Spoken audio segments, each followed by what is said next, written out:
Hello, dear students. Good morning, all of you. As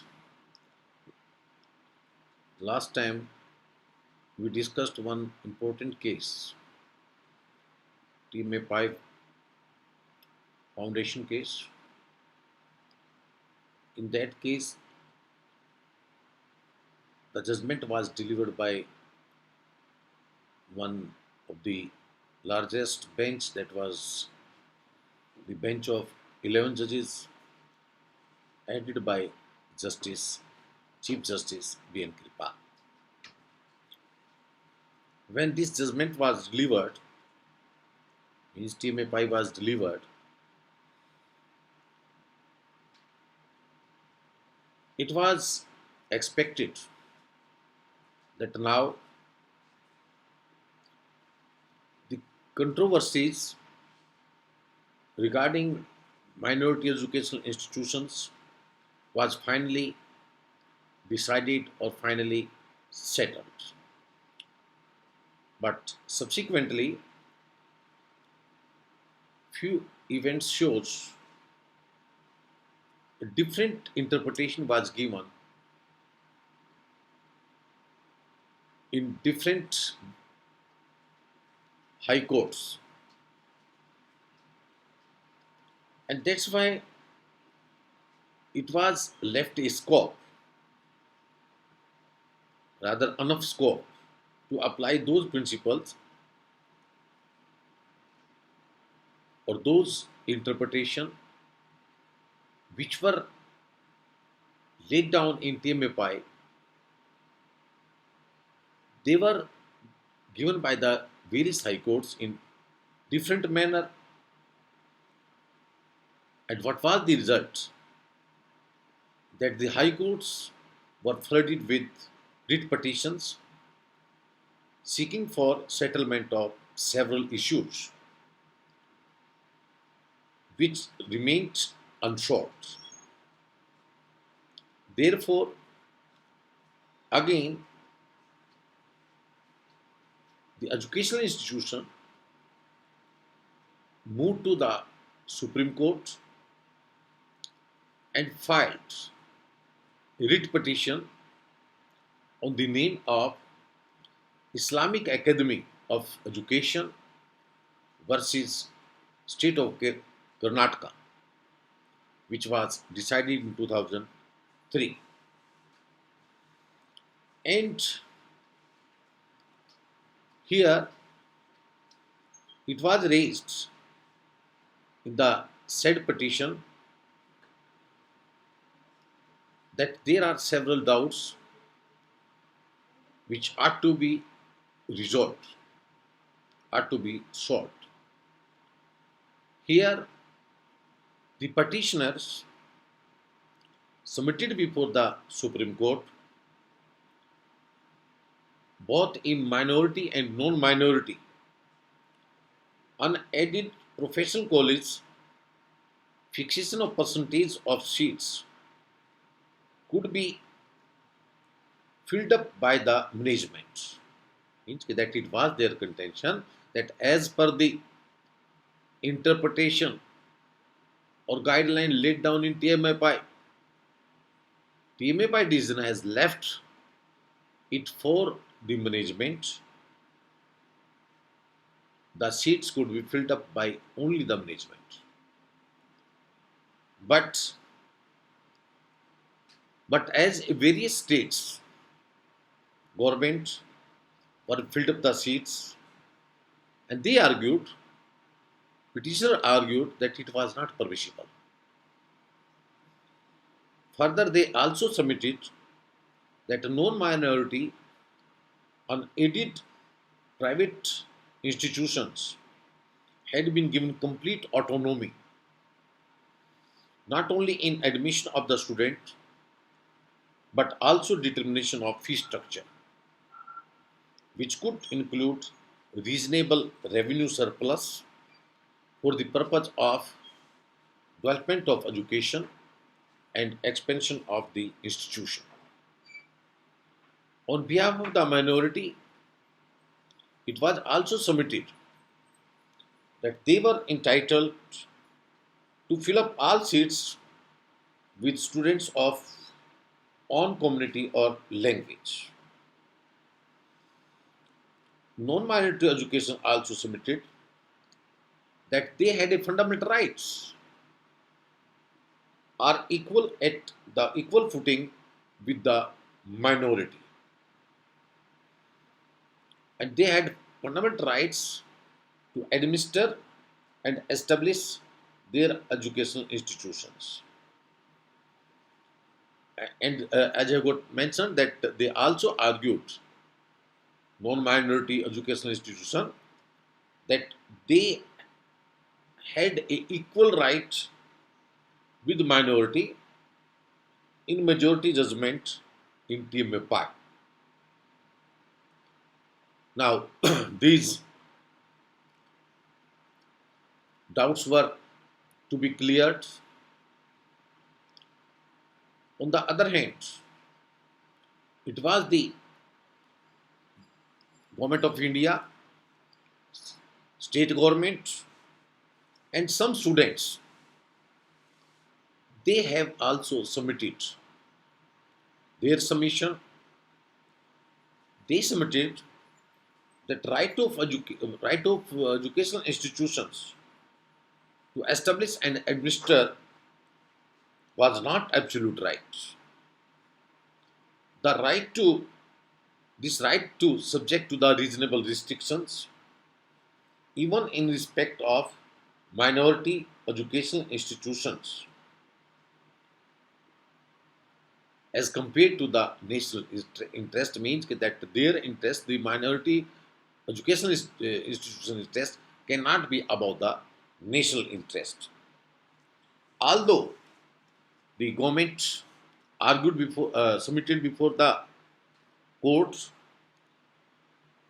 although although imparting of education was a state function, but due to resources crunch, state are not in position to establish educational institutions. So it is submitted.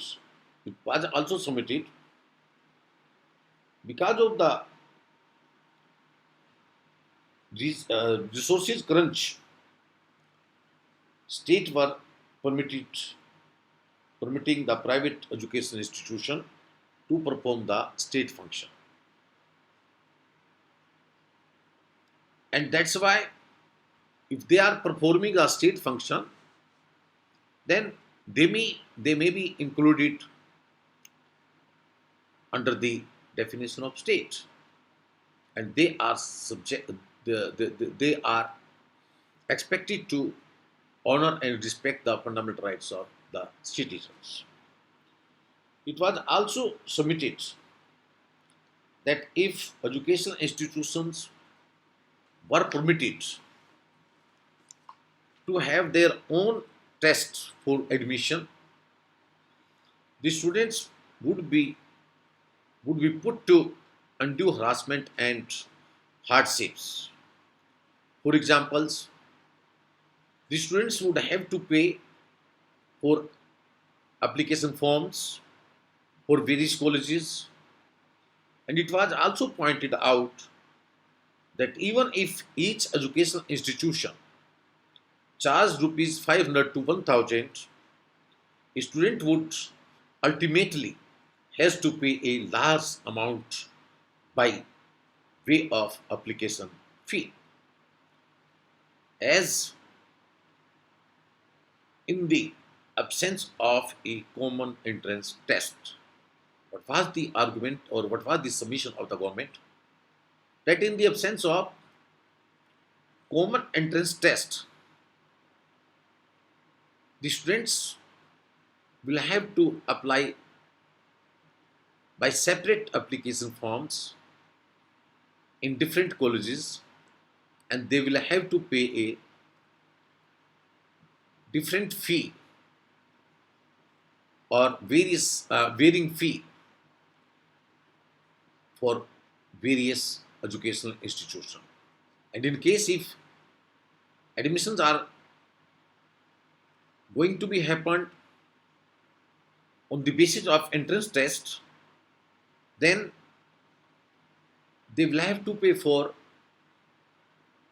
one time for one application form for common entrance test. And it was also submitted that unless it was ensured that educational institution, especially the professional colleges, admitted students strictly on the basis of merit, unless they are not going to make the admission on the basis of merit at a common entrance test, it would be impossible to ensure that capitation fee were not charged and there was no profiteering. Because in absence of the common test or common entrance test, it was also pointed out that some colleges did not even issue the application form unless and until the students agreed to pay a hefty sum. Means unless until if the negotiation for having admission in professional college or agreement for having admission in professional college is not to be happened, then the even the education institutions are not going to issue the application form to the candidates. So it is one kind of exploitation or one kind of hidden tactics that they already makes the admission even not conducting or by conducting a written test or entrance test.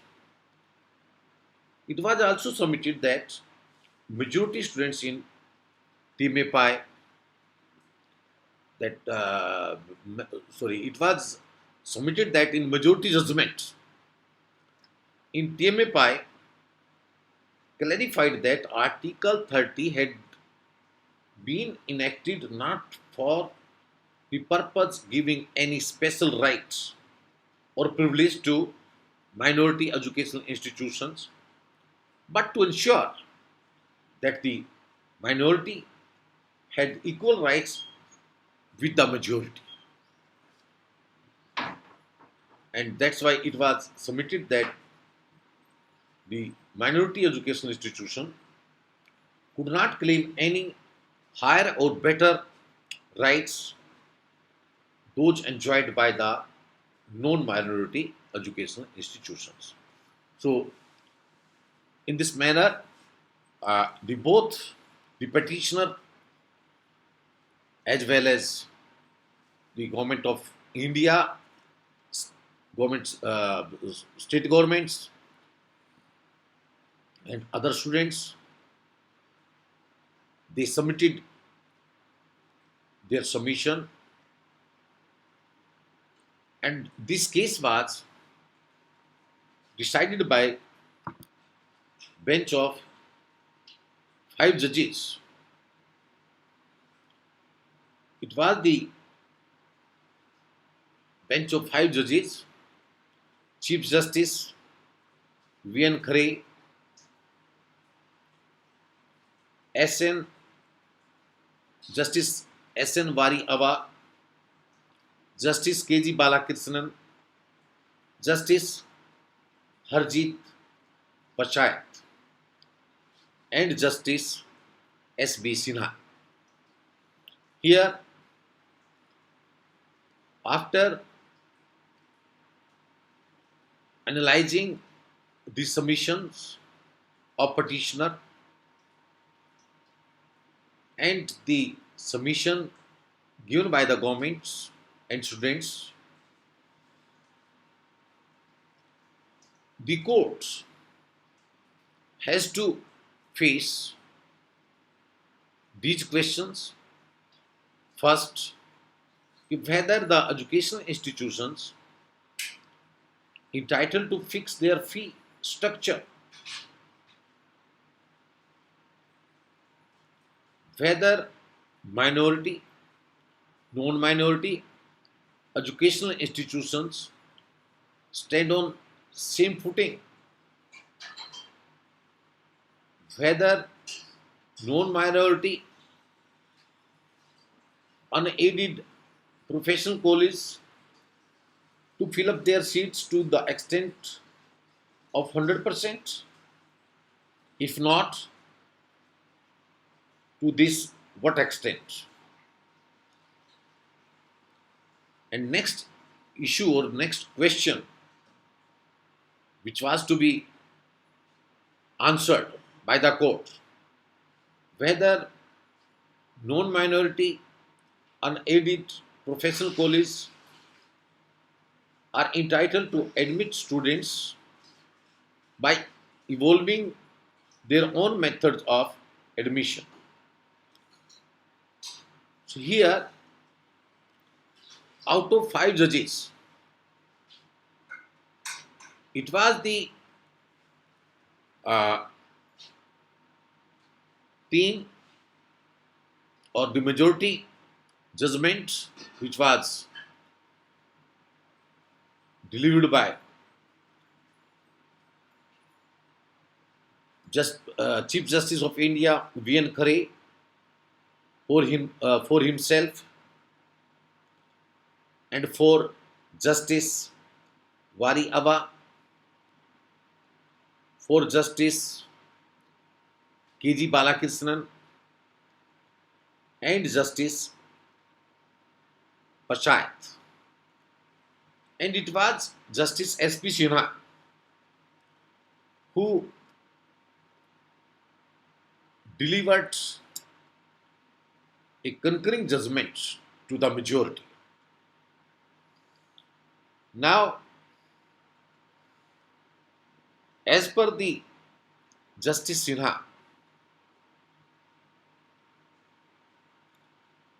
that the issue whether the educational institutions entitled to fix their fee structure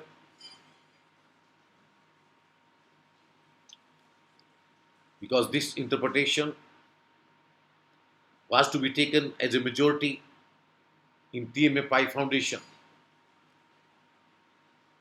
and this issue was raised because of that interpretation, whether educational institutions entitled to fix their own fee structure. It was held that it is yes, means, but subject to approval by a committee to be set up in each for 3 years. And here, this committee means that educational institutions are entitled to have its own fee structure, keeping in mind their infrastructure, facilities available, investment made, salaries to the teachers and staff, future plan for expansion and betterment of educational institutions. But profit or gain cannot be diverted for personal gain. Here, the court held that the Supreme Court, the state government shall set up a committee headed by retired judge of High Court, who shall be appointed by Chief Justice of High Court. Another members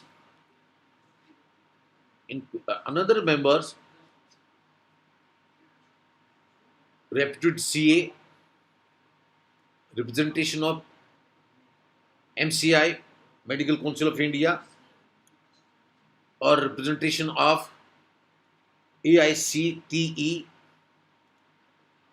and Health Secretary of the concerned state and Secretary of Technical Education of the state, concerned state, as per the nature of the education institution, means that in case if admissions is going to be made for medical college, then it's the health secretary who will participate in that committee. And in case if it is going to be made for engineering college, then it's the secretary of technical education from the concerned state will participate in that committee, which was supposed to be headed by a retired judge of the High Court. Here, the each education institutions must place well in advance. Means that it's the uh, duty of the each education institutions that they must place well in advance of academic proposals related to the establishment of professional college, either it is a medical college or the engineering college, proposal for fee structure, all relevant documents, and book of accounts must also be produced before the committee for their scrutiny. Now, the committee shall decide whether the fee structure is justified or unjustified. Means that although they are free to decide the fee structure, proposed fee structure, but finally it's the committee which will decide whether fee structure is justified or unjustified. And the committee will also decide whether it is profiteering and not charging any capitation fee. Committee shall also be at its liberty to approve the fee structure or to disapprove the fee structure.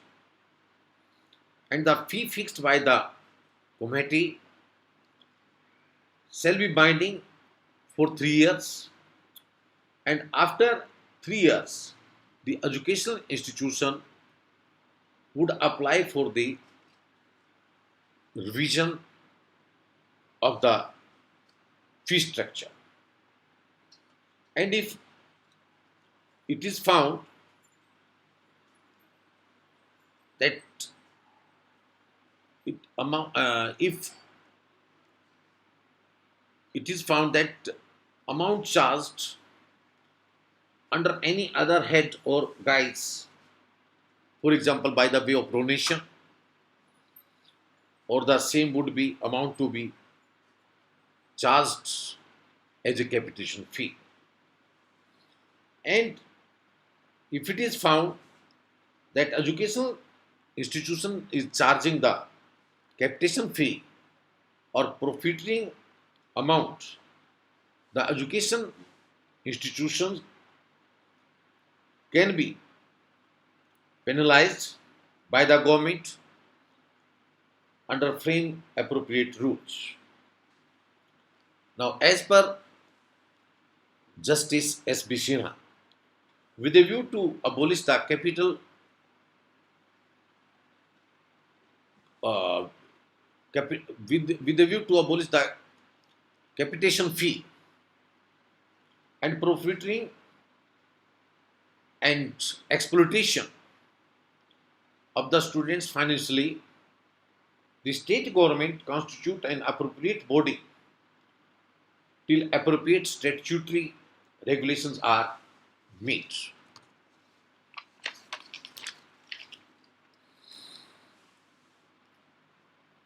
And Fee once fixed by the committee shall not be orderly changed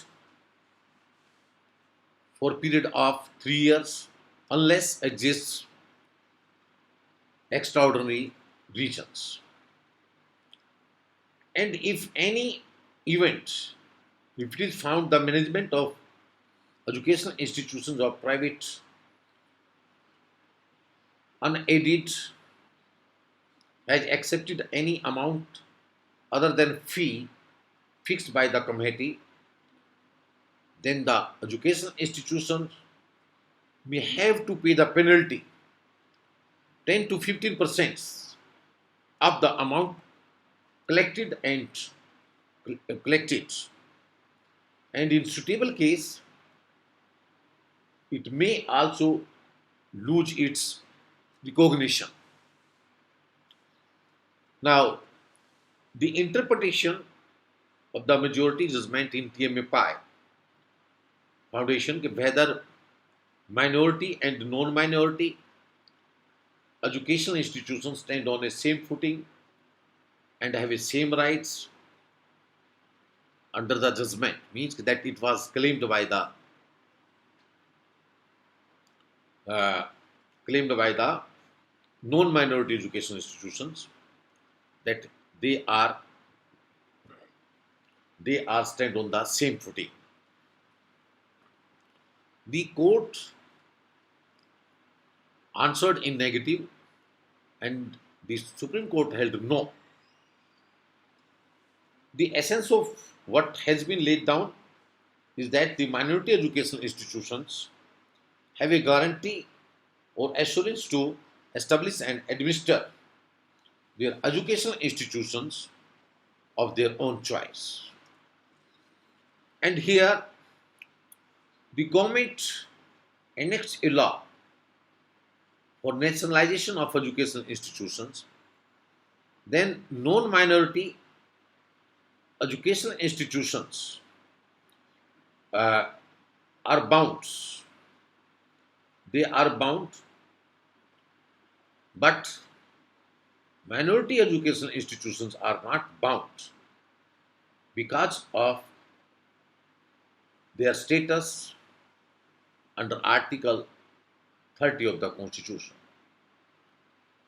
So that's why the non-minority institutions can be taken by the government, but non-minority educational institution cannot be taken by the government. And here, whether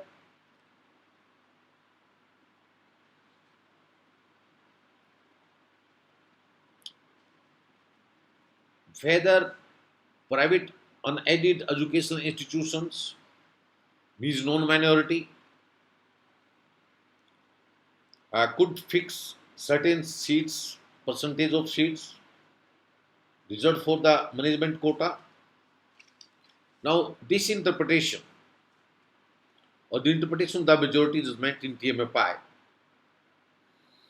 private unaided professional colleges, admission of the students for non-minority professional colleges, certain percentage of seats can be reserved for admission by the management. Students of own community or own language may be admitted in management quota in preference to the student of another community. Even more meritorious, but inter se merit of students of own community or own language cannot be ignored. So other students can be admitted on the basis of merit in common interest test conducted by the government. So we can say that it's the management seats or what the management quota, the students from their own community, students from their own language, but merit inter se of community or language students cannot be ignored. And if the seats of management quota unfilled, then other students can be can be admitted on the basis of merit.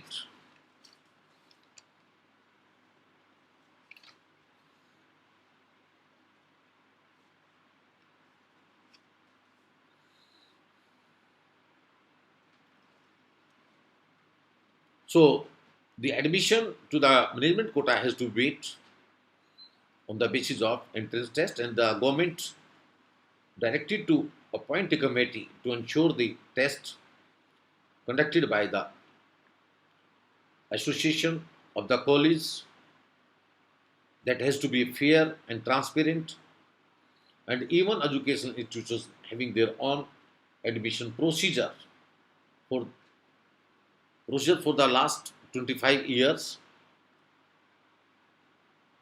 they may apply to the committee. So, as per the majority judgment,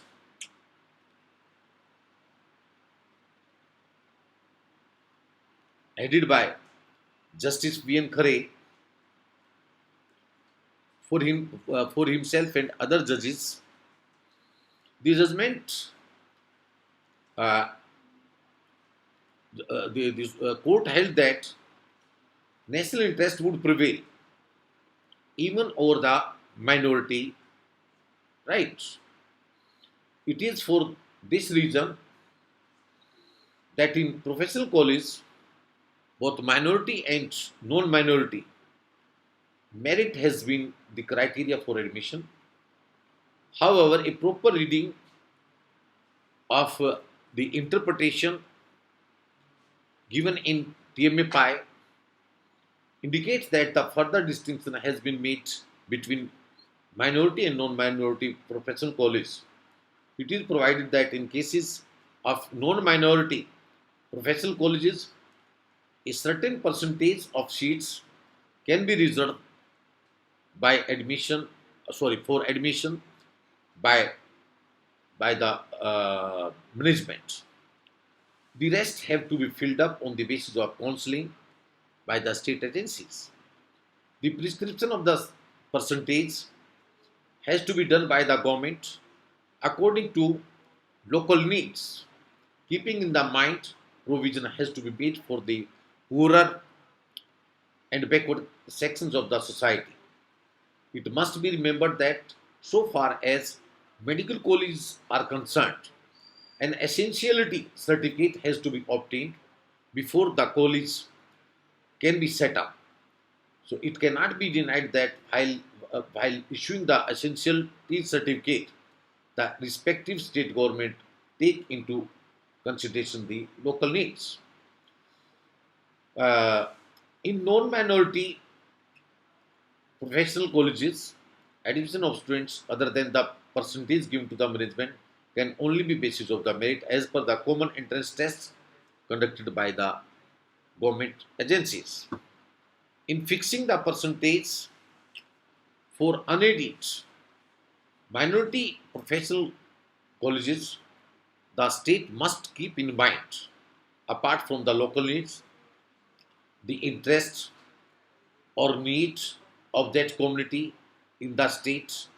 The need of that community in the state would be paramount with the local needs. Means that they will have to be weighed what needs, uh, whether it's the local needs or the need of the community will prevail to over to each other. Means that it's very important. It must be clarified, and that's why it must be clarified that a minority professional college can admit in their management quota a student of their community, of their language, in preference to the student of another community, even though that other students is more meritorious.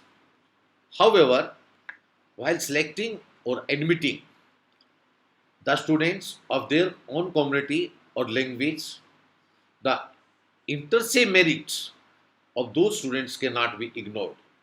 In other words, if while selecting or admitting the students of their own community or language, admission of members of their community or language must strictly be on the basis of merit, except in case of other on students. And it has to be merit inter se those students only. Further, if the seats cannot be filled up from members of their community or language, then the other students can be admitted only on the basis of the merit based on a common entrance test conducted by the government agency.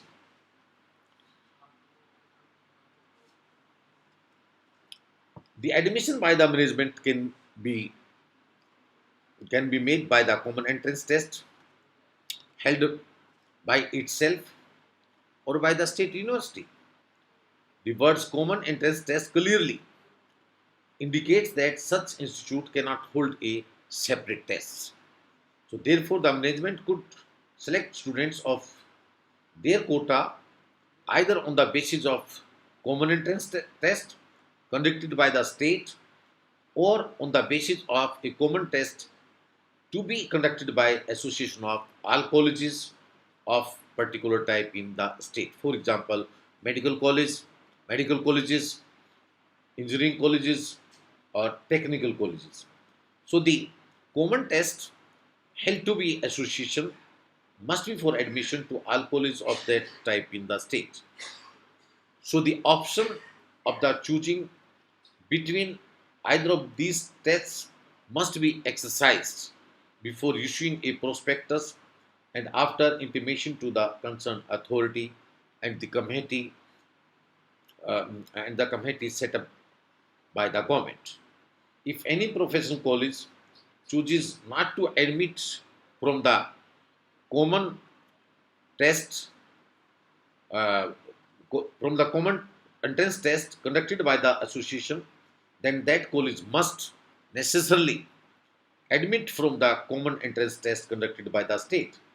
A copy of the merit list will also be forthwith sent to the concerned authority and the concerned committee. The selection of students must then be strictly on the basis of merit as per that merit list. Of course, as indicated earlier, minority colleges will be entitled to fill up their quota with their own students on the basis of inter se merit. Amongst those students, the list of students admitted along with the rank number obtained by the student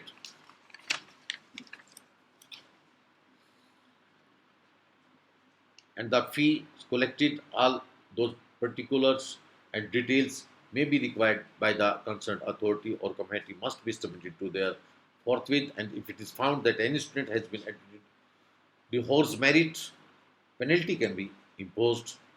So in this manner, the respective state governments are directed to appoint a permanent committee which will ensure that the test conducted by the association of the college is fair and transparent. For each state, a separate committee shall be formed. The committee, as we discussed, that would be headed by a retired judge of the High Court, and the judge to be nominated by the Chief Justice of that High Court or of that state, and the committee shall have power to oversee the tests to be conducted by the association. This would include the power to call for the proposed question papers, to know the names of the paper setters and the examiners, and to check the method adopted to ensure papers were not leaked. The committee shall supervise and ensure that the test is conducted in a fair and transparent manner, and the committee shall have a power to permit an institution which has been established and which has been permitted to adopt its own uh, admission procedure for the last at least 25 years, and if the committee feels that the needs of such an institutes are genuine to admit students for their community in excess of the quota allotted to them by the state government. Before exempting any institute or or varying in the percentage of quota fixed by the state government must be heard before the committee. It is clarified that different percentage of quota for students to be admitted by the management in each minority and non-minority unaided professional college shall be separately fixed on the basis of their need by the respective state. Governments, and in case of any dispute as regards the fixation of percentage of quota, it will be open to the management to approach the committee. So it is also clarified that no institute which has not been established and which has not been followed its own admission procedure for the last at least 25 years shall be permitted to apply for be granted the exemption from admitting students in the manner set out of herein above. As per Justice S.B. Sinha, who delivered concurring judgment, it is incorrect to say that minority unaided institutions can fill up all the seats from amongst the students belonging to their community, whereas the non-minority unaided institution will have no such right. The very fact that different percentages are to be fixed up by the minority, fixed up for minority unaided and non-minority unaided institution is itself a clear point to show that the although different percentage may be prescribed therefore, but both minority unaided and non-minority institution can admit the students of their choice to the extent of percentage so prescribed, albeit without giving a go by to the merit criteria. So, if it is to be held that in a case of minority institutions, all the seats could be filled in by members of their community, language, if available. The same would run counter. Uh, Same would run counter, and which says about certain percentage which can never be 100%. So the expression different percentage occurring uh, or different percentage would clearly mean there cannot be any fixed percentage. So in a given case, it may be more than 90%, but in another case, it may be less than 50%. A different percentage must be worked out in terms of the need of the institutions, and it has nothing to do with minority or non-minority, aided or unaided. The selection of students by the minority institutions, even for the members of their community, cannot be lost of merit. Only in given situation, a less meritorious candidate from the minority community can be admitted vis-a-vis the general category. But there, but therefore the modality has to be worked out.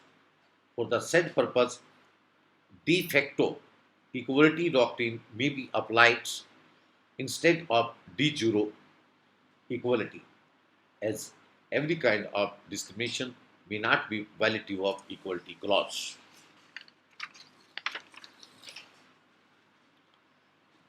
Uh, the right of the minorities should be protected, and fairness and transparency in holding such examination would also be maintained. If the minority institutions come to a consensus through their association or federation to hold a common test under the supervision of a monitoring committee, which may be subject to the verification at a later stage by taking recourse to report back system, all answer papers may be preserved, and in case of dispute, some independent agency may be determined the same. So the percentage of seats will be will also depend upon the need of the community in particular state as also the need of the institutions itself. So the nature of professional course would also have a relevance. All these factors must be taken into consideration by the appropriate committee or body so long a statutory regulations is not framed by the government. Furthermore, the need of the community, vis-a-vis the local needs, must be judged upon taking into consideration of the relevant factors, ignoring the irrelevant ones. In terms of the local needs, the local need would be a relevant factor for the purpose of determining the percentage of students who would be admitted on non-minority quota. Local needs, if it is compelling states' interest will have a primacy over the need of the minority community. And in that view, the matter it would not be correct to say, correct to lay down a proposition of law that the needs of the community in the state would be uh, paramount.